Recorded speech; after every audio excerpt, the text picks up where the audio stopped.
I hurriedly opened the door, and once in, I made sure that I have double-locked it. I peeped through the curtains to check if anyone has followed me. Earlier, a group of young men asked me questions as they saw me sitting at the restaurant alone. I wanted to be nice and polite, so I answered as simply as I can. But the questions become endless. I did not finish my food anymore and took all my things and got up. I told them I just have to buy some things and need to run to see my friend. Still, they followed me to wherever I was going. I entered a store where a man is standing at the door to receive the store visitors. The young men did not enter, but stayed outside. I told one of the store staff what was going on and that I could not get out while those men are outside. She talked to the store manager, who happened to be the store owner as well. One of the staff accompanied me and let me through the back door. I almost ran to reach my car and sped away home.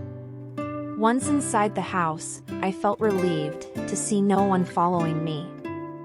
I reached into my pocket and took the rosary. I sat on my couch trying to calm myself. I am probably overreacting, but I know I have to trust my gut feeling that it is not safe to be talking to those young men. I fixed my things for tomorrow and prepare for bed. I usually do some reading or watch a movie or something on the internet before going to sleep. But tonight, I guess I will skip those. I would rather just pray the rosary. I knelt beside my bed, facing my small altar. At first, I stared at the Holy Cross and the crucified Christ and thought, Jesus did not abandon me and kept me safe through those people at the store. Beside the cross is the framed picture of Our Lady Mary, Mediatrix of all grace. I looked at her white mantle, and I told myself, indeed she is keeping me under the protection of her maternal mantle. I kissed my rosary crucifix, made the sign of the cross, and started praying. As soon as I finished the rosary, the phone rang. I was startled at the sound of it. My younger sister, Dinah, is on the other line. She said, Mom is so upset about everything, ever since our brother called to say that he is not coming for Christmas. Things at home are getting worse, while Mom is so vocal about everything that comes to her mind. Dad is the opposite. Our brother Kim is his favorite, but ever since I left the house, he became quieter and preferred to be alone, silently doing whatever he thinks he will have to do at the house. He only speaks when necessary or when he was asked of anything, or has to say something.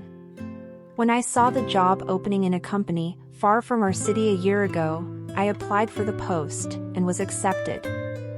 I resigned from my very first job to grab the opportunity to live independently. It was also my way of keeping a distance from Danny, my ex-boyfriend who I accidentally found out to have already fathered a child with her ex-fiancé. It bothered me so much that Danny did not tell me about his child and his ex-fiancé. Dad was so against my accepting the new job and working far away from home, but I insisted on it. I settled on a house not too far from our workplace.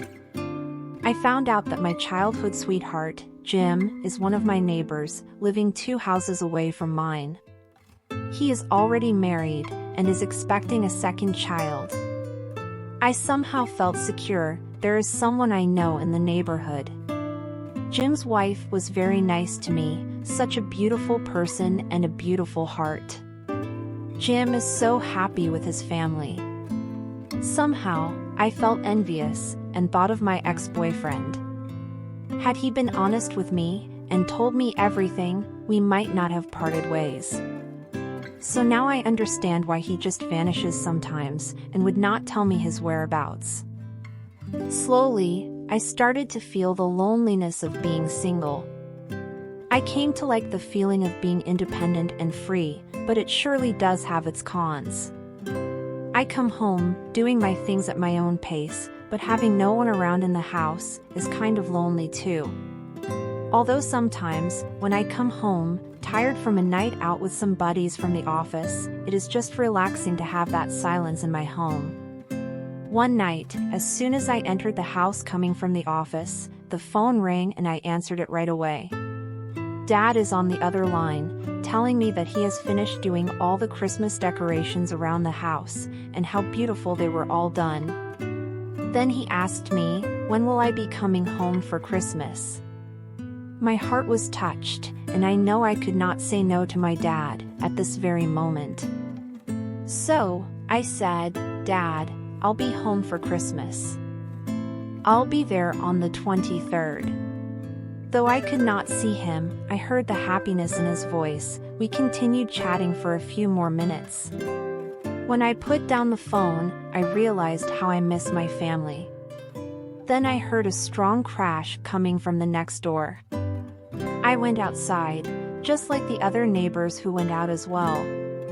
The sound came from our neighbor, who is living alone next door. Jim and his wife came as well. We knocked on her door, and got only a whimpering reply. We decided to open the door since it is not locked anyway. We saw Helena on the floor. In our previous conversation, she said she is a retiree and 75 years old.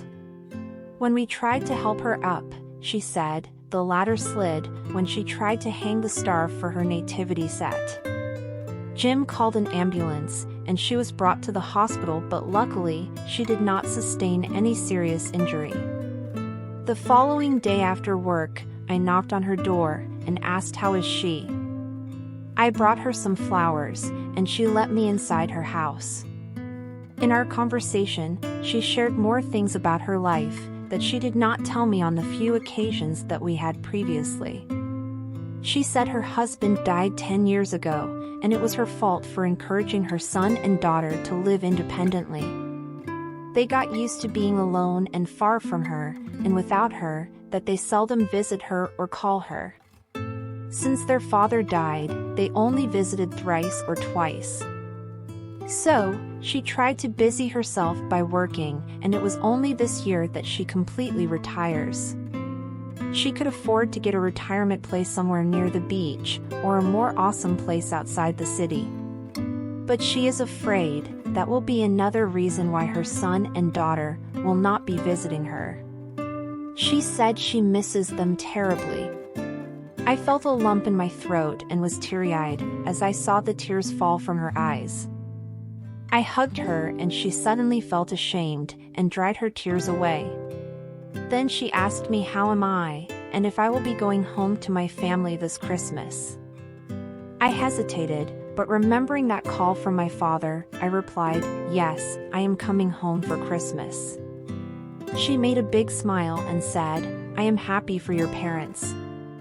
Give my warm regards to them. Since then, every morning as I leave the house, I would glance and wave at her, who loves to sit on her porch in the early mornings. The day before the 23rd, I didn't see Helena on her porch. When I came home at night, her lights are almost dim. I called her on the phone and asked how is she.